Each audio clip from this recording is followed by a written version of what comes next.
Good day, Canada. Good evening or good afternoon, Asia. It's Thursday, 12 p.m. here in Toronto, and as usual, it's time for a regular webinar on immigration to Canada. My name is Alex Davidson, and today we'll continue talking about provincial immigration initiatives. This time, we'll talk about business immigration to British Columbia. Very important note before we begin. It's a business program which we would be talking about today.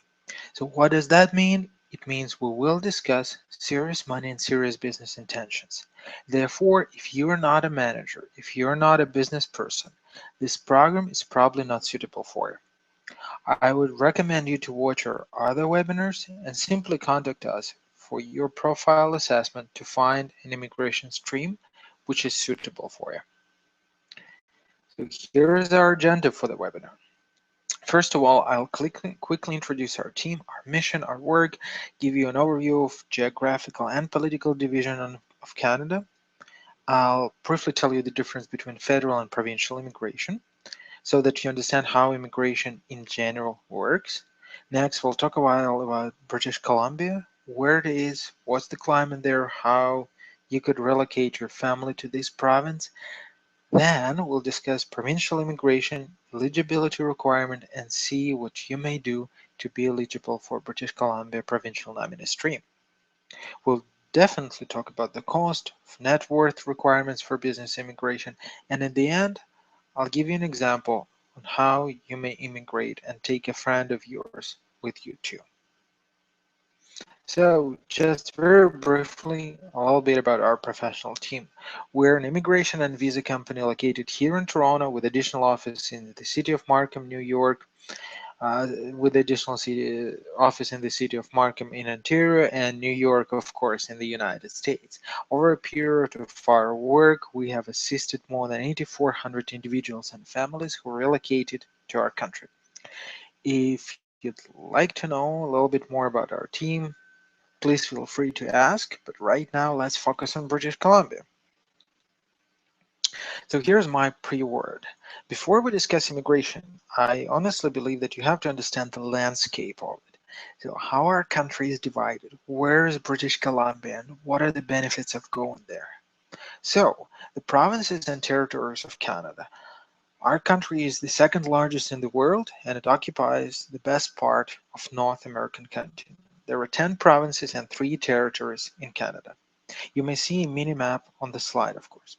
Altogether, these 10 provinces and territories are united by our Queen, our government, our traditions, our 2 languages, and one big love for hockey, of course.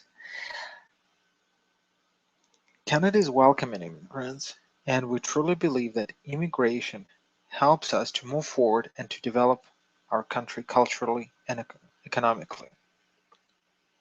So there are 2 main streams of immigration in Canada, provincial and federal one. Principal difference between them is who is responsible for what, federal government or provincial government.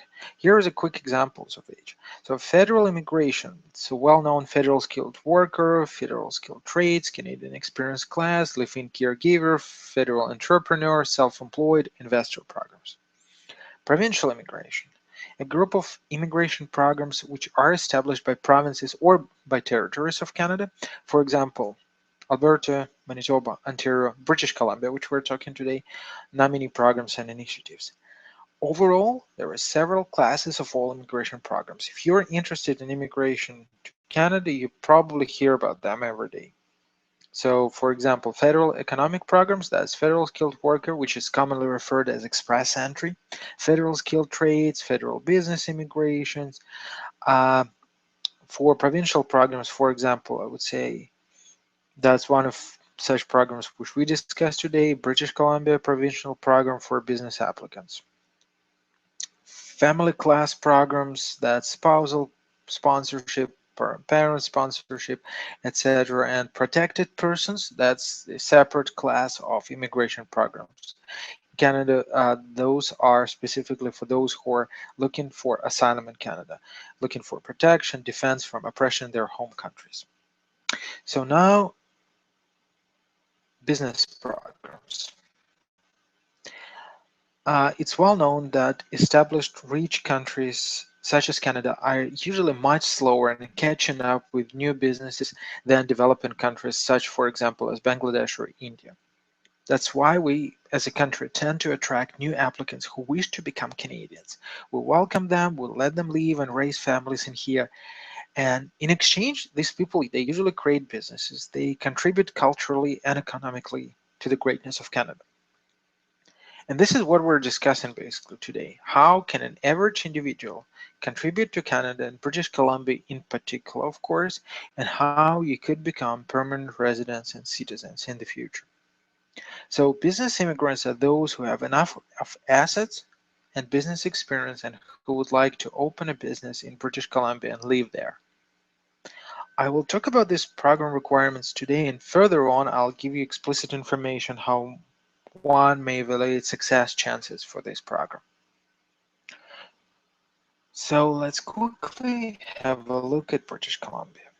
Many believe, and they have reasons for that British Columbia is the most beautiful province of Canada. With a population of about 4.5 million of people, it's one of the most developed and prosperous places in Canada. Being the Canada's westernmost province, it has multiple ports which boost international trade. And thanks to its climate, British Columbia is agriculturally. It's famous for its vibrant Vancouver metropolitan area as well as comfortable climate and beautiful nature. So with the figures of unemployment rate, which I put on the slides, generally unemployment is way lower than average of Canada, which is close to the one in Bangladesh, 5.8%. Now, so today we speak about opportunity to immigrate to Canada under the newly opened Intrapreneur immigration stream of the British Columbia Provincial Nominee Program. That's how it's officially called. So British Columbia. So if you're, say, an entrepreneur or manager who's ready to invest and actively manage a business in the province, you may be eligible for the British Columbia Provincial Nominee Stream. This stream provides a to permanent pathway to permanent residence for experienced business people who can establish themselves in British Columbia and invest in and operate a commercially viable business that could provide economic benefits to the province. So here's how the program works in very general terms. There are four major steps in British Columbia Provincial Nominee Program for entrepreneurs. First, it's assumed that a candidate performs some research on business opportunities in BC since it's essential for establishing a profitable business and success in the case. Second, a candidate must register with the British Columbia Provincial Nominee Program, of course. From now on, his or her communication with provincial authorities begin. Third step, an applicant is invited be to submit his or her application to the British Columbia Provincial Nominee Program. At this stage, financial assets of an applicant are assessed. And fourth, a certificate is received, making a candidate eligible to apply for permanent residency and receive this status.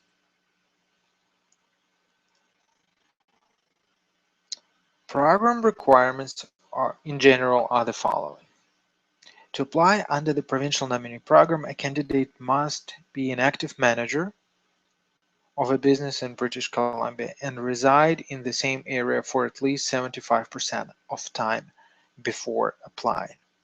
For example, if you submit your final report 20 months after applying in British Columbia with your valid work permit, you must demonstrate that you have been physically present in BC for at least 15 months while operating your business.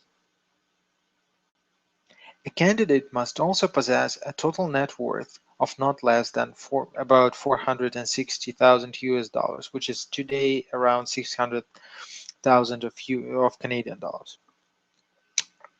It's not, again, it's not an amount that you have to invest, right? This is the entire amount which you have, should have in order to qualify. Also, a candidate must have at least 3 years of experience in managing own business, or at least 4 years of experience as a senior manager.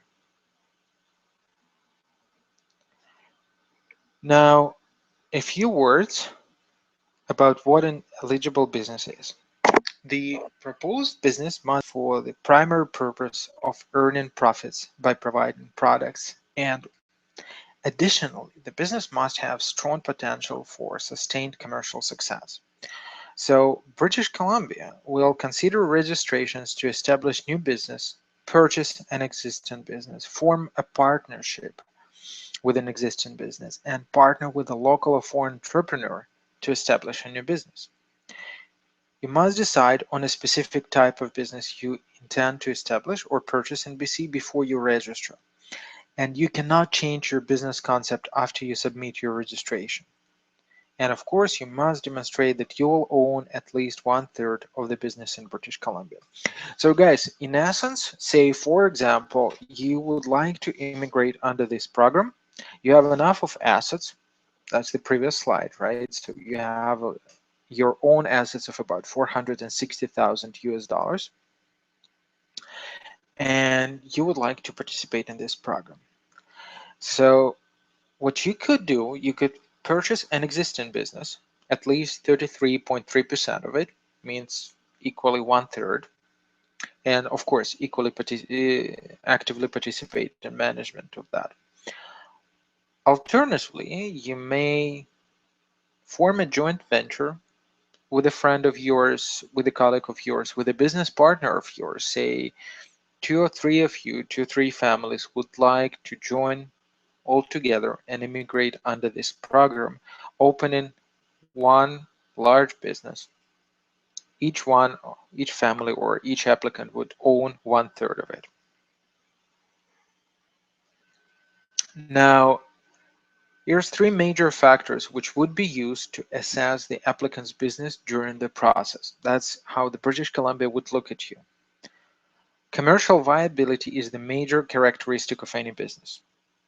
So you must describe how your proposed business will generate revenue and profit, and how the business will have the potential for sustained commercial success under the management. You must also demonstrate a market entry strategy to show how your proposed business will be successful in British Columbia. If you're planning, for example, to purchase an existing business, you must be able to demonstrate how this business will grow and expand under your management. British Columbia will also assign points for the proposed investment, for job creation in your registration, and if you're invited to apply, of course, BC will evaluate these elements of your application. Reasonables of your proposed investments and job creation figures will be based on the type and scope of the proposed business, the market, the proposed products and services, the business model, and the industry standard. So to put it in a simple terms, for example, you're planning to open a business, small factory in British Columbia. You got 2 or 3 families who want to join. You all got a business plan. That's the core essence here. You're probably planning to hire, say, or create 3 to 4 new workplaces for Canadians. That is the major assessment point. That's the major factor at which British Columbia would look. That's what they evaluate at the utmost. So if you're creating new business, how would your business grow in British Columbia? Why do you think it would be successful? What experience do you have previously? And how many workplaces would you create eventually? Alternatively, if you're purchasing the new business, you would have to show how this business would grow under your management, how you would expand it, right? It's not just purchasing and sustaining it. So if you're planning to purchase an existing business, you must identify how you will improve, upgrade, or expand the existing business, what you would bring under that roof. This may include creating new employment, investing in improvements or upgrades of the business, introducing new products or services, etc. Right? So everything is highly personal here. It depends on the business. It depends on what you're planning to do. Economic benefits is another major point for the province of British Columbia. So points will be awarded based on the industry sector, location, and a number of other factors. For example, businesses in the following fields, they would qualify for extra points: agri-foods, technology, green energy, forestry, transportation, international education, biomedical, mining and energy and natural gas sector, uh, destination tourism, value-added manufacturing, businesses which is somehow associated with Aboriginal people and First Nations. So for example, if you want to open a green technology business, production of chemistry liquids which are green and they do not harm the environment, you would get additional points for such proposed idea.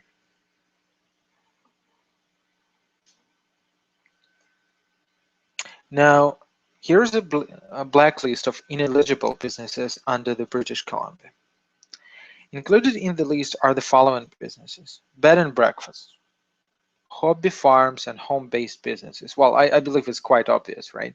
Uh, Payday loans, check cash and engine, cash machine business, uh, pawnbrokers, scrap metal recycling, coin-operated laundries, automated car wash operators, business selling which used goods, excluding collectibles, of course, real estate development or brokerage, insurance brokerage, or business brokerage.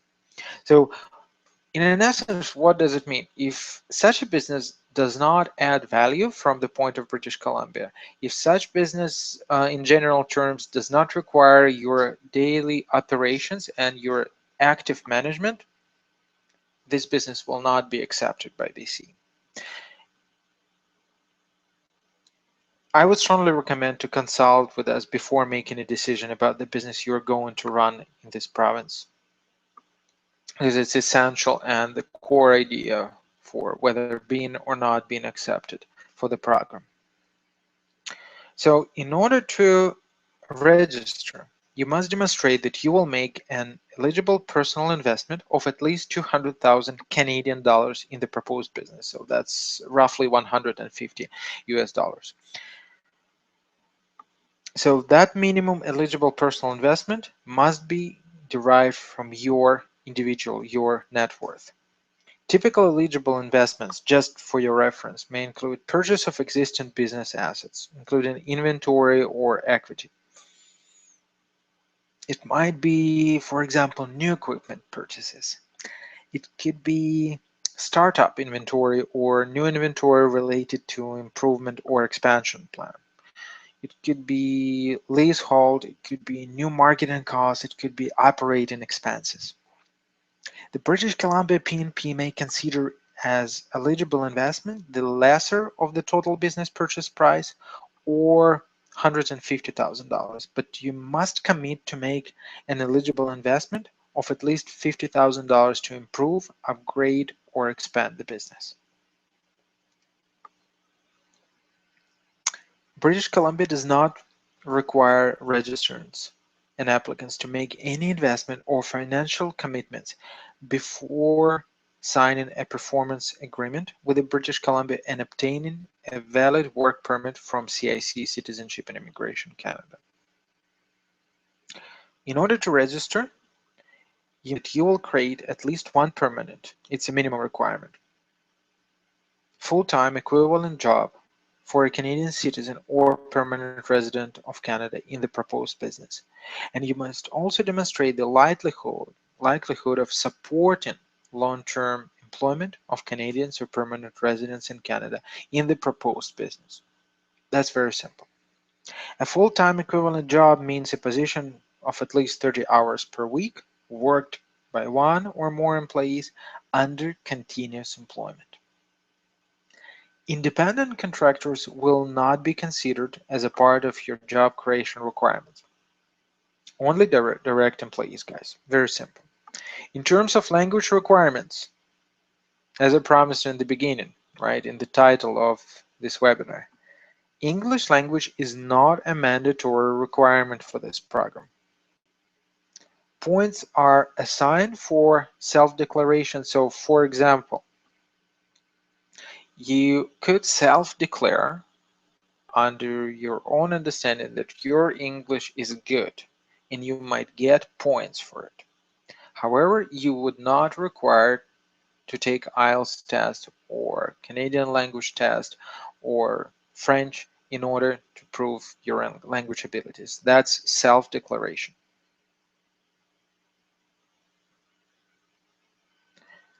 Now, whenever you're invited to apply, you might be required to provide evidence of language proficiency, but again, IELTS is not mandatory. Taking a friend. So immigrating two families at once. When you immigrate under this program, you may propose one key staff member whose expertise is essential to the success of the proposed business. So the key staff member will be eligible to apply for a work permit to work for you in British Columbia during the business establishment period, and he or she may also be eligible to be nominated for permanent residency.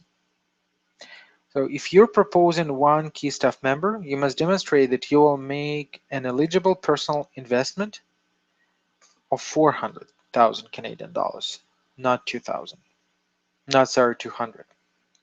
So the key staff must demonstrate education, experience consistent with the proposed occupation in BC as a senior manager.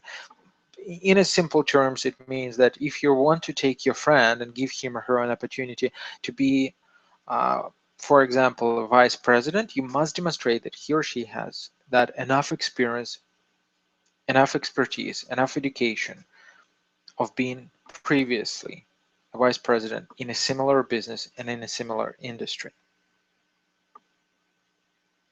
Whenever you're proposing a key staff, you must also demonstrate that you will create 3 new permanent full-time equivalent positions for Canadian citizens and for or permanent residents of Canada.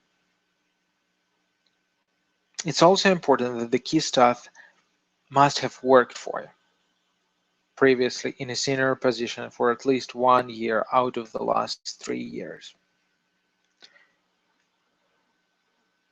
So just to wrap up, this program is a good chance for genuine business owners or senior managers who are looking to come to British Columbia and immigrate under the British Columbia provincial nominee stream when, for example, you're ready to buy business, you're ready to cooperate with a couple families to buy one business altogether and relocate here, or you're ready to open another startup idea, you want to establish and develop this business in Canada, and British Columbia would be absolutely ready and glad to give you this chance. Initially, you would receive a work permit, so you would be able to work in Canada, and you will be able to take your family with you. When you show to British Columbia that your business is developed, that it's going, that you're stuck to your plan, and you're moving in the right direction, you would be able to apply for permanent residency and eventually become a permanent resident of Canada. Now, one thing to remember, there are many immigration programs in Canada, not necessarily the one where we're talking today. It's not necessarily that it would work for you, but I'm more than confident that almost all of our listeners today could apply for one or another program if it's approached professionally and carefully. If you look at the slide, that's just a small portion of the programs which are available right now. Starting from the top left corner with a federal skilled worker, going on and on. For self-employed immigration where IELTS is not needed, to Manitoba program, Ontario, Saskatchewan, Nova Scotia, New Brunswick, separate immigration streams for caregivers, British Columbia program, which we discussed today, Alberta provincial nominee, and many more. So just feel free to ask and we will do our best to help you. We would assess your profile and would give you an idea which programs might be suitable for you. And as your experts team, we're definitely here to assist, to help you select, compare, and pass immigration programs. Our job is to help you to understand all the pitfalls, all the benefits of different programs, And that's how the true team, I believe, should work. And speaking about the team, you may see on this slide our direct contacts and, of course, contacts of our team, our partners and friends in Bangladesh too. Visa Center is a company of experts, a company of friends, as I said, who could support you locally. So feel free contacting them. If you're from Bangladesh, consider yourself being lucky. They're skilled, they're qualified, and they could help you. If you would like to discuss anything, absolutely anything related to immigration, have your chances assessed, and find out how you may immigrate to Canada, we'll be absolutely glad to support you. Last but not least, I always have that personal request on every webinar. Please help us to spread a word, to inform people about what we're doing, how we deliver those free webinars and explain immigration programs to Canada. Tell your friends, tell your colleagues, family, give us your like on Facebook, +1 on Google+, because we work for you. And it's always a pleasure to see that you actually support us and that you help us too. Together, we will be able to change the situation with misunderstanding, with perceptions, with the fraud in immigration fields. I really appreciate you spending your time and listening to our webinar today. And next time, we'll talk about temporary visas to Canada. It's a rather broad topic, so what we'll do, we'll probably break it in a few portions, and next week we'll spend some time giving you an overview of that, and then during the next webinars we'll go into the particulars. Thanks a lot, stay tuned with us, and for now, goodbye.